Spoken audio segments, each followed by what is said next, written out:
आत्मनिर्भर स्वयंनिर्भरचं गाजर दाखवून नरेंद्र मोदी यांनी या देशाची अर्थव्यवस्था आणि एकंदरीत मागणी पुरवठ्याच्या अनुषंगानं मूलभूत ज्या गरजा आहेत त्याच्याकडे अक्षम्य स्वरूपाचं दुर्लक्ष केलंय आणि त्याचा फटका आणि चटके हे भारतातल्या सामान्य नागरिकांना लागत आहे। इंधनाची अवस्था इतकी बिकट होणार आहे माहिती असतानाही 5 राज्याच्या निवडणुकीमध्ये मशगूल असणाऱ्या मोदींनी या संदर्भात कुठलंही नियोजन केलं नाही।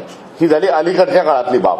मात्र क्रूड ऑइलचा भाव हा तळाशी असताना पेट्रोलचे भाव हे गगनाच्या पर्यंत वाढवण्याचं काम मोदीजींनी त्यांच्या कार्यकाळात 2014 पासून सातत्याने केलं आणि या काळात प्रचंड मोठा नफा जो आहे हा आपल्या ऑइल कंपन्यांना झाला आणि त्यांच्या ज्या 2 मित्रांच्या ज्या कंपन्या आहेत नायरा अजून रिलायन्सच्या जे पेट्रोल पंपची ज्यांची जे लिंक आहे त्यांच्या ज्या रिफायनरी आहेत त्यांना तर कमालीचा फायदा हा मोदींनी करून दिला।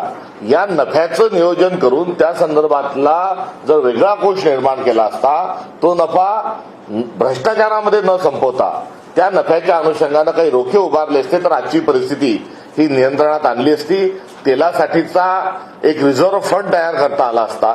मात्र त्या रिझर्व्ह फंडच्या अनुषंगानं कुठेतरी डॉलरमध्ये आपल्याजवळ पैसा साठवता आला असता। मात्र हे काही केलं नाही आणि या नफ्यातून काय केलं तर ना खाऊंगा ना खाणे दूंगा सांगणाऱ्या मोदींनी प्रचंड मोठा भ्रष्टाचार केला आणि आज 2-2, 3-3 रुपये हे 2 दिवसाआड ते जे वाढवत आहेत हे मोदींचं असणार हे पाप आहे।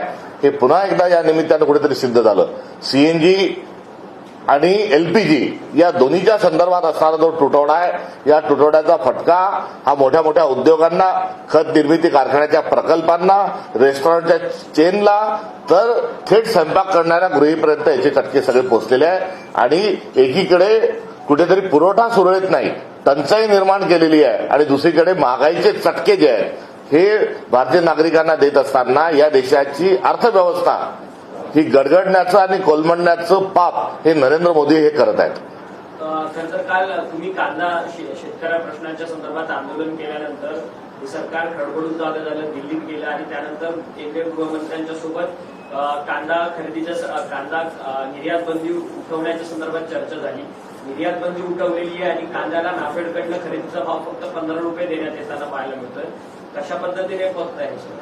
स्वतः नरेंद्र मोदी हे पंतप्रधान होण्याच्या पूर्वी नाशिक जिल्ह्यात आले आणि नाशिक जिल्ह्यात येऊन त्यांनी 2014ला सांगितलं की मी नाशिकचा कांदा खाल्लेला आहे आणि मी खाल्लेल्या कांद्याशी बैमान होणार नाही, इमान राखेल आणि कांद्याला 2400 रुपयाचा हमी भाव मी दिल्याशिवाय राहणार नाही। हे 2014ला नरेंद्र मोदी हे बडबडले होते। त्यानंतर अशा त्यांचीच री जी आहे ही सातत्यानं 2014 पासून तर काल परवापर्यंत देवेंद्र फडणवीस तीच री ओढताना आपल्याला आढळून आले। मात्र जेव्हा कांदा खरेदी करण्याची जेव्हा वेळ आली तेव्हा सुरुवातीला केंद्रीय कृषी मंत्र्यांनी आणि महाराष्ट्राच्या मुख्यमंत्र्यांनी 1200 रुपयाची घोषणा केली आणि 1200 कोटीच्या घोषणेनंतरही खरेदी प्रत्यक्षात सुरू केली नाही आणि या पार्श्वभूमीवर आम्ही जो विरोधकांनी महाविकास आघाडीने जो मोर्चा काढला होता त्यामुळे सरकारचे धाबे दणाणले आणि अर्ध मंत्रिमंडळ दिल्लीला पळालं आणि त्या ठिकाणून त्यांनी काय आणलं तर त्या ठिकाणाहून 12.5 रुपयाचे 15 रुपये करून आणले आणि 15 रुपयामध्ये खरेदी किती करणार आहे? पहिले केलेल्या घोषणेनुसार एकूण उत्पादनाच्या केवळ 1% खरेदी होणार होती। आता ते नेमका कांदा किती खरेदी करणार याची स्पष्टता त्यांनी अजून सांगितलेली नाही आणि यासोबतच कांदा हा एपीएमसी मध्ये हा नाफेडच्या माध्यमातून खरेदीला जावा। नाफेड या विभागालाही अर्धांग वायू जो आहे हा भारतीय जनता पक्षाच्या धोरणामुळे आलेला आहे आणि नाफेडला अर्धांग वायू आणत असतानाच खाजगी गुत्तेदारांना आणि खाजगी बगल बच्च्यांना त्यांचे संघ आणि त्यांच्या काहीतरी सोसायट्या निर्माण करून व्यापाऱ्यांचा कांदा हा खरेदी करण्याची व्यवस्था भारतीय जनता पक्षाने केली आहे। त्यामुळे 2 रुपये, 3 रुपये, 5 रुपयांनी कांदा हा शेतकऱ्याचा खरेदी करायचा आणि थेट 10 रुपये नफा कमवत असताना 15 रुपयात सरकारला विकायचा असं एकंदरीत असणार हे कारस्थान आहे। त्यामुळे नाफेडचा खरेदीचा जो विषय आहे तो तात्काळ नाफेडच्याच माध्यमातून खरेदी व्हावी आणि सगळी खरेदी ही एपीएमसीच्या माध्यमातून व्हावी आणि 100% शेतकऱ्याचा कांदा हा सरकारने खरेदी करावा आणि 1,500 नव्हे तर 3,000ची शेतकऱ्यांची जी मागणी आहे त्या अनुषंगानं केंद्र सरकारनं 3,000 रुपयातच कांदा खरेदी करावा, अन्यथा आम्ही आंदोलन तीव्र केल्याशिवाय राहणार नाही। नंबर 1। नंबर 2, निर्यात बंदी उठवावी तर निर्यात आपला भारताचा कांदा आज कोणीच घ्यायला तयार नाही. का घ्यायला तयार नाही? तर मोदींना आता आंतरराष्ट्रीय स्तरावर त्यांना कोणी पण त्याच्याशी संवाद साधायला तयार नाही. ते भलेही मेलोडी घेऊन चॉकलेट घेऊन फिरतात आहेत, मात्र त्यांचं चॉकलेट खाल्ल्यावर त्यांनाच अनफॉलो केलं जात आहे. त्यामुळे आता मोदी यांच्यावर आंतरराष्ट्रीय स्तरावर त्यांची पत ही शून्य झालेली आहे. ट्रम्प यांच्या ताटाखालचं मांजर नरेंद्र मोदी कुठेतरी झालेले आहेत आणि नरेंद्र सिलेंडर ही ज्या त्यांच्याबद्दलची असणारी जी स्थिती आहे त्या अनुषंगानं आता भारताचा कांदा कोणी घ्यायला तयार नाही. श्रीलंकेमध्ये आपला कांदा जात होता, मात्र 2 वर्षापूर्वी आपला कांदा आकस्मिकरित्या आपण निर्यात बंदी ही केली आणि परिणामस्वरूप बांगलादेशामध्ये मोठा महागाईचा भडका उडाला. कांदा हा मोठा खरीददार बांगलादेश होता आणि भारताने वेळेवर त्यांची कोंडी केल्यामुळे त्यांनी अक्षरशः याचना केल्या. तत्कालीन त्या पंतप्रधान शेख हसीना यांनी वारंवार विनंती केल्या, अत्यंत गडगडून ज्याला म्हणतात तशा स्वरूपामध्ये कांदा मागितला, मात्र आपण दिला नाही. परिणामस्वरूप बांगलादेशाने भारताकडून कांदा करण्याची जी परंपरा होती, पारंपरिक आपला जो ग्राहक होता, त्यांनी इतर पर्याय शोधले आणि भारताच्या ऐवजी आता बांगलादेश जो आहे इतर देशातून हा कांदा खरीद आहेत. या सगळ्या खेळात काय झालं तर भारतातल्या धर्मांधांनी अर्थात भारतीय जनता पक्षाच्या लोकांनी बांगलादेशातल्या धर्मांध लोकांना प्रोत्साहन मिळाले, त्यांचा अजेंडा हा कुठेतरी पुढे जाईल, अशांतता तिथे होईल, दंगली होतील, म्हणून बांगलादेशामध्ये कांद्याच्या नावावर एक असंतोष निर्माण केला आणि त्याचा परिपाक म्हणजे पुढे जाऊन त्या ठिकाणी सत्ता उलथवून टाकण्यात झाला. त्यामुळे भाजपने बांगलादेशाची जी तिथल्या एकंदरीत जी अशांतता आणि दंगलखोर लोकांना कुठेतरी मदत कांदा निर्यातीच्या माध्यमातून केलेली आहे आणि ही बांगलादेशाच्या या एकंदरीत या प्रवृत्तीच्या म्हणजे दंगेखोर प्रवृत्तीच्या लोकांना भारतीय जनता पक्षाने केलेली पहिली मदत नाही. यापूर्वी श्यामाप्रसाद मुखर्जी हे उपमुख्यमंत्री होते, तर तिथल्या मुस्लिम लीगचे मुख्यमंत्री होते. त्यामुळे मुस्लिम लीग आणि भारतीय जनता पक्ष यांची बांगलादेशातली असणारी आघाडी जी आहे, युती जी आहे, याची पुन्हा एकदा मोदीजींना आठवण झाली आणि त्या निमित्तानं बांगलादेशात अराजकता निर्माण करण्याचं काम मोदींनी केलं आणि कांद्याचा वापर त्या ठिकाणी मोठ्या प्रमाणावर झाला. आता बांगलादेश आपल्याकडून कांदा घेत नाही, सत्ता परिवर्तन तिथलं झाल्यावरही. आपल्या लगतचा श्रीलंका जो आहे तो आपल्याकडून कांदा घेत नाही. आखातामध्ये आपला कांदा जो आहे तो त्या ठिकाणी कुठे जात नाही आणि मोदी जोपर्यंत आहे तोपर्यंत आंतरराष्ट्रीय स्तरावर आपला कांदा कोणी घेईन असा झालाय, कारण सर्वांशी संबंध खराब करून टाकलेले आहेत. त्यामुळे स्वतःला विश्वगुरू म्हणून घेणाऱ्या माणसांनी ज्या आपल्याला थापा मारल्या त्या या कांद्याच्या निमित्तानं ह्या कुठेतरी उघड्या झालेल्या आहेत. त्यामुळे मोदी हे तो नामुमकिन आहे अशी भारताची एकंदरीत कांदा निर्यातीची परिस्थिती झालेली आहे आणि हे तमाम भारताच्या शेतकऱ्यांच्या ध्यानात आलेलं आहे आणि त्यामुळे कांदा उत्पादकांची झालेली मोठी जी कोंडी आहे ती आंतरराष्ट्रीय स्तरावर मोदींची पत घसरल्यामुळे नवे तर अमेरिकेच्या दबावामध्ये भारत काम करत असल्यामुळे आणि अमेरिका आपला कांदा हा इतर देशांना घेऊ देत नाही, ही एवढी लाचारीची वेळ नरेंद्र मोदी यांच्या एप्स्टीन फाईलमध्ये असणाऱ्या संबंधाच्या अनुषंगानं ही परिस्थिती एकंदरीत भारतावर आलेली आहे. तर मोदी हटल्याशिवाय आपला कांदा निर्यात होणार नाही असं जे बोललं जात आहे, या संदर्भामध्ये तात्काळ भाजपच्या केंद्रातल्या सरकारने उपाययोजना कराव्यात आणि शेतकऱ्यांचा कांदा हा बाहेर कसा जाईल या दृष्टिकोनातून त्यांनी कारवाई करावी. अन्यथा मी केलेलं वक्तव्य हे स्वीकारून त्याकरता कांदा उत्पादकाची आणि संपूर्ण भारताची माफी भारतीय जनता पक्षाने मागितली पाहिजे. खरं तर पण सर, दिल्लीमध्ये कांदा प्रश्नाची बैठक होती, परंतु आज देखील तिन्ही प्रमुख राज्याचे दिल्लीमध्येच आहेत. कुठेतरी राजकीय पेच प्रसंग देखील सोडवण्याचा प्रयत्न त्यांच्याकडनं होतोय. आगामी स्थानिक स्वराज्य संस्थांच्या निवडणुकीमध्ये महायुतीमध्ये जुंपली की कोण किती जागा लागणार म्हणून महाराष्ट्रामध्ये येऊन लांब पेट्रोल पंपावरच्या डिझेलच्या रांगा बघायच्या, एलपीजीच्या सिलेंडरच्या दुकानाच्या पुढच्या रांगा बघायच्या आणि कांदा उत्पादकांचा रोष बघायचा. यापेक्षा दिल्लीमध्ये ते थंड हवा त्या ठिकाणी महाराष्ट्र सदनाचे विविध पंचतारिक हॉटेलमधली ते खात आहेत. कांद्यासाठी मोठ्या तावातावानीत गेले, त्यांना जाण्याकरता भले आम्ही मजबूर केलं असलं, मात्र तिथे त्यांना केंद्रीय नेतृत्वाने त्या ठिकाणी वटाण्याच्या अक्षता लावल्या आणि हात वापस हलवत येण्याची वेळ ही त्यांच्यावर आलेली आहे. तर दुसरीकडे महाराष्ट्र हा उन्हाळ्यामध्ये किती चटके लागले काय आणि तो जळून तर संपला काय याच्याशी भारतीय जनता पक्षाला काही देणं घेणं नाही. 17 जागांचा मलिदा कोणाला खाता येईल, कोणाला सत्तेचा मलिदा लुटता येईल, यामध्ये महाराष्ट्रामध्ये समन्वय नाही आणि प्रत्येक गोष्टीकरता दिल्लीकडे तोंड बघून ज्या सह्या कराव्या लागतात आणि करार करावे लागतात त्यासाठी जास्तीत जास्त जागा मिळवण्याकरता हे तिन्ही पक्ष त्या ठिकाणी घालील लोटांगण वंदन चरण हा एक नाट्य त्या ठिकाणी रंगवत आहेत. सर, आज बकरी ईद आहे. या बकरी ईदच्या निमित्ताने मुंबईभर, राज्यभर सगळीकडे कडेकोट पोलीस बंदोबस्त पाहायला मिळतोय. परंतु या बकरी ईदच्या निमित्ताने सातत्याने अनेक मुंबईमधल्या सोसायट्यांमध्ये हा कुर्बानीचा वाद जो आहे तो पाहायला मिळतोय. गेल्या काही दिवसांपूर्वी मीरा रोडमध्ये एका मुस्लिम सोसायटीमध्ये थेट हिंदू समाजातल्या काही लोकांनी तिथे जाऊन डुक्कर कापण्याचा प्रकार जो आहे तो केलेला होता. कुठेतरी ही संपूर्ण दंगल ही समाजामध्ये पेटवण्याचा प्रयत्न काही लोकांकडनं होता.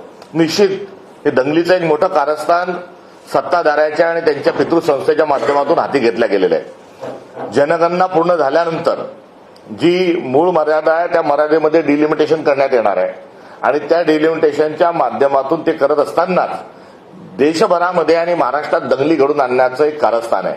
त्यामुळे त्यांची जी एक एसओपी तयार झाली की कोणता दंगलखोर कुठे येईल, 300 किलोमीटर कसा येईल, वापस जाईल आणि देशभरामध्ये एकदा दंगे पुन्हा 2028च्या दरम्यान भडकवणे आणि त्या दंगलीनंतर पुन्हा सत्ता काबीज करणे हा सत्ताधाऱ्यांचा असणारा हा डाव आहे आणि त्या डावाची चुणूक या बकरी ईदच्या माध्यमातून ही आढळून येत आहे. वास्तविक पाहता ही ईद परंपरेने चालत आलेली आहे.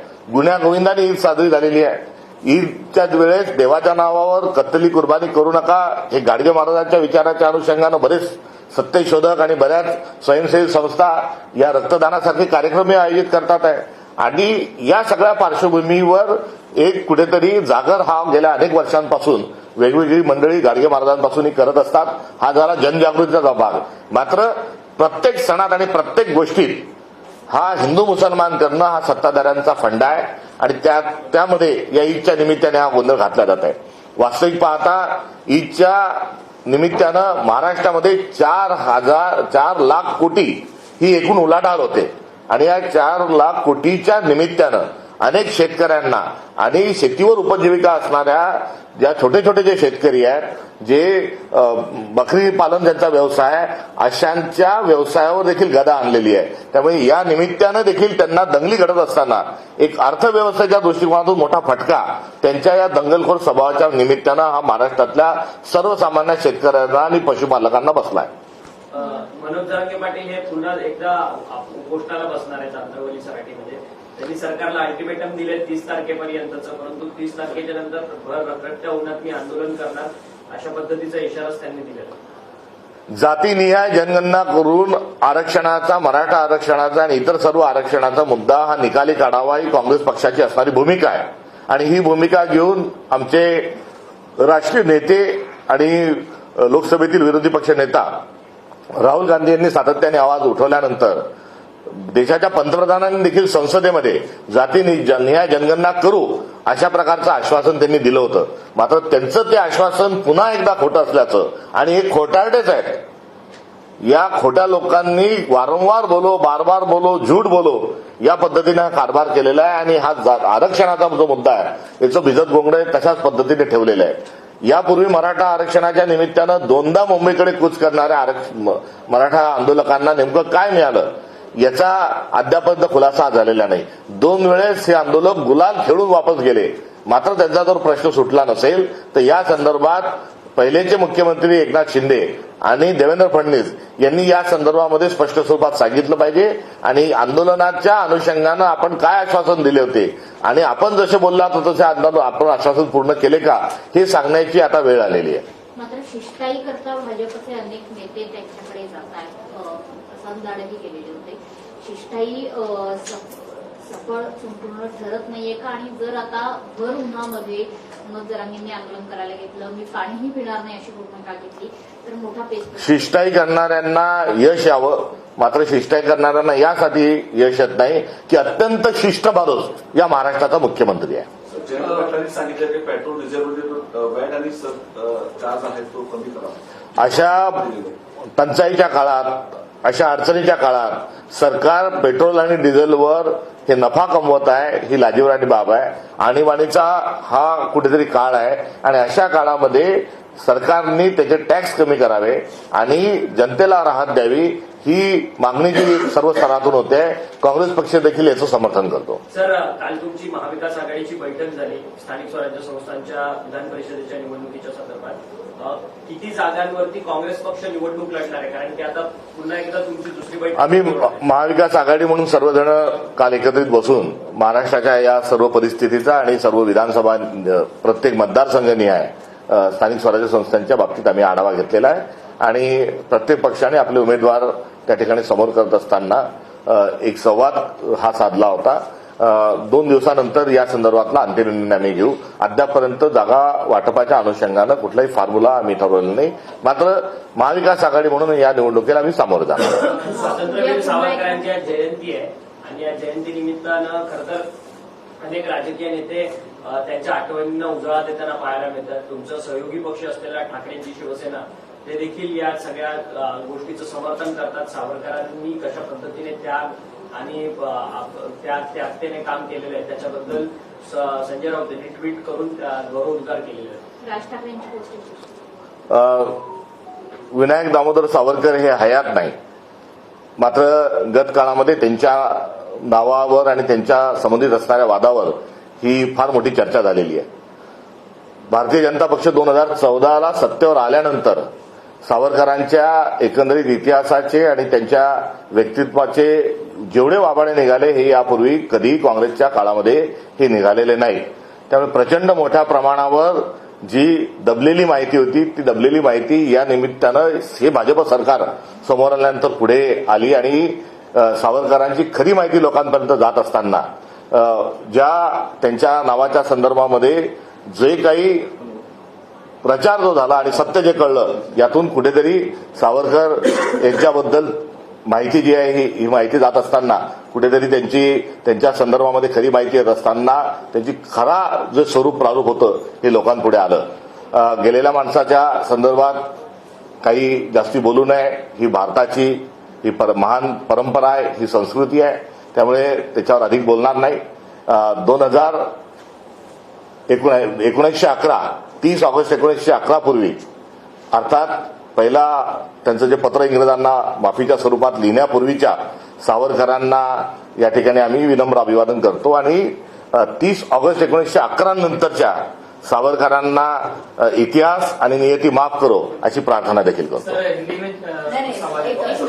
नीट एक्झामला जो नीट एक्झाम पेपर फुटी प्रकरणात राजनाथ सिंह यांच्या दिल्लीच्या निवासस्थानी जे आहे ते केंद्रीय एज्युकेशन मिनिस्टर धर्मेंद्र प्रधान यांची बैठक झाली आणि सुप्रीम कोर्टाने सुद्धा जे आहे नॅशनल टेस्टिंग एजन्सीवरती नाराजी व्यक्त केली. आता केंद्र सरकार पावलं उचलणार आहे असं सांगितलं. केंद्र सरकार काय पावलं उचलणार? जेव्हा 70 वेळेस नीटचे पेपर फुटले तेव्हा हे धर्मेंद्र प्रधान होते, तीच व्यवस्था होती. मात्र पेपर हे फुटत नाही तर हे फोडल्या जातात आहे. आणि कोण फोडतंय तर भारतीय जनता पक्षातले जे जबाबदार पदाधिकारी मंत्री आहेत, कार्यकर्ते आहेत, नेते आहेत हे पेपर फोडतात आणि याचे एक मोठं रॅकेट हे भारतीय जनता पक्षाच्या लोकांनी देशभरात निर्माण केलेलं आहे. मुलं राबतात, 18 तास अभ्यास करतात आणि हुशार विद्यार्थ्यांचा अभ्यास केलेल्या विद्यार्थ्यांचं नुकसान होतं आणि पेपर फुटलेल्या मुलांना पेपर देऊन हा मागच्या दरवाजानं आत घेण्याचा प्रयत्न हा भारतीय जनता पक्षाचा असणारे पाप आहे. 71 वेळेस यावर्षी जो पेपर फुटला ही पहिली वेळ नाही. यापूर्वी 70 वेळेस फुटलेले आहेत. मात्र एवढे पेपर फुटीला इतका वेळ झाल्यानंतर अद्यापपर्यंत कोणावरही कुठली कारवाई झालेली नाही. हा भारतीय जनता पक्षाचा पोटगेपणा आहे. राहिला विषय धर्मेंद्र प्रधान यांचा, तर यांना कसं काय मिटिंगला बोलवलं? त्यांना तात्काळ मंत्रिमंडळातून बरखास्त करायला हवं होतं. 2 मंत्र्यांना तर तात्काळ बरखास्त करायला पाहिजे होतं. एक हरदीप पुरी हे पेट्रोलियमचे मंत्री आहे, यांचं एस्टीन फाईलमध्ये नाव आहे. एस्टीनच्या सोबत त्यांचा चर्चा झालेली आहे. त्यांच्या चर्चेमध्ये नरेंद्र मोदींनी डान्स केला अशा प्रकारचे संदर्भ आलेले आहेत. मात्र एस्टीन फाईल मधला एक अत्यंत वादग्रस्त नव्हे तर ज्यांच्या थेट स्वरूपात संबंध आहे असा माणूसही मंत्रिमंडळात आहे. आणि एवढाच बेशरमपणा किंबहुना यापेक्षाही मोठा बेशरमपणा हा सध्याचे शिक्षण मंत्री जे आहेत यांच्या माध्यमातून झालेला आहे. या 2 मंत्र्यांना तर तात्काळ बरखास्त करायला हवं होतं आणि त्यांना जर राजनाथ सिंह हे मिटिंगला जर बोलवतात धर्मेंद्र प्रधानांना तर त्यांना क्लीन चिट या सरकारने कुठेतरी दिलेली आहे. यांना कुठेही काही करायचं नाही. नीटचा येणारा पेपर जो आहे हा कसा फोडता येईल या अनुषंगानं राजनाथ सिंहनी कदाचित ही मिटिंग त्यांनी बोलवली असावी. सर, इबोला व्हायरसच्या उंबरठ्यावर आपण आहोत. आहोत. एकीकडे अर्थकारण कोलमडत आहे, दुसरीकडे इबोला व्हायरससाठी आता काही SOPs सुद्धा सांगितल्या. कोविडच्या वेळेस जशा झोपा काढल्या तशा केंद्र सरकारने इबोलाच्या संकटाच्या निमित्तानं काढू नये ही त्यांच्याकडून असणारी एक अपेक्षा आहे. मात्र स्वतःचं पाप हे लपवण्याकरता आता ईदच्या निमित्ताने महाराष्ट्रात धुडगूस भारतीय जनता पक्षावाले का घालतात आहे? ईदच्या निमित्ताने दंगली करण्याचा प्रयत्न का करतात आहे? कारण डिझेलच्या टंचाईकडे, गॅसच्या टंचाईकडे लक्ष जाऊ नये, शेतकऱ्यांच्या समस्याकडे लक्ष जाऊ नये, शेतमालाचा भाव पडतोय त्याच्याकडे लक्ष जाऊ नये, महागाई वाढतीये त्याच्यावर लक्ष जाऊ नये, बेरोजगारी वाढते त्याच्यावर लक्ष जाऊ नये. त्यामुळे या मूलभूत प्रश्नावर लक्ष जाऊ नये म्हणून केलेल्या कारस्थान जे आहे ते या आज घडत असणाऱ्या दंगली आहे. तशाच पद्धतीने या सगळ्या समस्या दडपण्याकरता इबोलाच्या निमित्तानं कुठेतरी त्याचं निमित्त पुढे करून लॉकडाऊन लावण्याचा प्रयत्न हा भारतीय जनता पक्ष करण्याची शक्यता नाकारता येणार नाही. पश्चिम बंगालमध्ये भारतीय जनता पार्टीचे सत्ता असताना आता गायीच्या कत्तीला परवानगी देण्यात आली, काय बोलत? पश्चिम बंगालमध्ये नवीन सरकार आल्यानंतर त्या ठिकाणी तिथल्या कुर्बानी देणाऱ्या लोकांनी एक वेगळाच निर्णय घेतला आहे आणि त्या निमित्तानं तिथली अर्थव्यवस्था ही डगमगायला लागलेली आहे. इतक्या दिवसांपासून जो आपसामध्ये असलेला संवाद आहे ती बिघडत चाललेली आहे. त्यामुळे या सर्व गोष्टींचा जो परिणाम आहे हा शेतकऱ्यांच्या शेती व्यवसायावर आणि पशुपालक वर्गावर होतो याचा कुठल्याही प्रकारचा विचार हा भारतीय जनता पक्ष करायला तयार नाही. आणि दुसरीकडे जे नरेंद्र मोदी आल्यानंतर जो बीफचा एक्सपोर्ट जो आहे, गोमांसाचा जो एक्सपोर्ट आहे हे कितीतरी पटीने जास्त वाढलंय. त्यामुळे नरेंद्र मोदी एकीकडे इकडे गाय वाचवण्याच्या गोष्टी करतात आणि दुसरीकडे त्यांच्या कारकिर्दीमध्ये आता सर्वोच्च एक्सपोर्ट जे आहे हे आता जर बीफचं झालं असेल तर या संदर्भामध्ये देखील नरेंद्र मोदींनी कुठेतरी बोललं पाहिजे. सर, हिंदी में कुछ सवाल है. कुछ दिन से हम देख रहे हैं कि कर्नाटका में कहीं ना कहीं राजनीति या मीटिंग्स का दौर जो है काफी बढ़ चुका था. अब जो है लोक भवन में सिद्धरामैया पहुंचे और DK शिवकुमार जो है अगले CM कर्नाटका के बनने जा रहे हैं. किस तरह से उनकी लीडरशिप देखते हैं आप? काफी चीजें उन्होंने ये पार्टी का अंदरूनी मामला है और जो भी कुछ हुआ है उसमें राजनीति की कोई बात नहीं. हमारे हाईकमान ने और उनके साथ साथ जो मुख्यमंत्री और उप मुख्यमंत्री उन्होंने सबने मिलके जो वहां पे राय मशवरा किया था उसी के हिसाब से सब कुछ चल रहा है. DK शिवकुमार जी के बारे में क्या कहना चाहेंगे? जो भी पार्टी का फैसला है उस फैसले का सम्मान है और हमें हमारे दोनों भी हमारे नेता और उन दोनों का हमें आदर है. CM हो, DCM हो, दिल्ली में है कुछ दिनों से, प्याज को लेकर मीटिंग चल रही है और कल फडणवीस ने कहा कि हमारी पॉजिटिव मीटिंग्स हुई हैं, सीट शेयरिंग को लेकर भी हो और प्याज को लेकर. सीट शेयरिंग का क्या है वो आप देखते बैठो, क्योंकि जो खरीद फरोख्त जो है मेंबरों की वो भारतीय जनता पार्टी ने शुरू कर दी है. मगर जो प्याज को सही दाम मिलना चाहिए और जिस प्रकार से नरेंद्र मोदी जी ने खुद ने कहा था 2024 में कि मैं महाराष्ट्र का, नासिक का कांदा मैंने खाया, मैं कांदे के साथ बेईमानी नहीं करूंगा. तो अभी उनका न देना एक प्रकार से कांदा हरामी है. तो उन्होंने कांदा हरामी तात्काल रोकते हुए किसान के प्याज को 3,000 का दाम देना चाहिए और सारी की सारी जो किसान का जो प्याज है उसको खरीदना चाहिए. CM की CR पाटिल के साथ भी बैठक हुई, जल जीवन मिशन को लेकर ऐसे दावे किए गए हैं कि 90% जो है बढ़ चुका है उसमें, और कहीं ना कहीं महाविकास आघाड़ी इस पे करप्शन का भी आरोप लगा रही थी, लेकिन एक पॉजिटिव फिगर्स देने की कोशिश की गई है मुख्यमंत्री द्वारा. क्या पॉजिटिव? जितना उसमें भ्रष्टाचार हुआ है, इतना घनघोर भ्रष्टाचार हुआ है कि उन गांव को कभी पानी मिल ही नहीं सकता. तो ये जल जीवन मिशन नहीं, तो ये जीवन खत्म करने वाला एक मामला जल जीवन मिशन के माध्यम से किया गया है. इसकी जांच होना चाहिए और इसकी एक व्हाइट पेपर, इसका जो है श्वेत पत्रिका जल जीवन मिशन को लेके कितनी योजनाएं महाराष्ट्र में हुई थी, किन किन को काम मिला, कौन से गांव में मिला, कब तक काम पूरा होना चाहिए था, इसकी एक श्वेत पत्रिका मुख्यमंत्री इतना यदि कहते हैं और ढिंडोरा खुद का पिटते हैं तो सबसे पहले व्हाइट पेपर पब्लिश करें.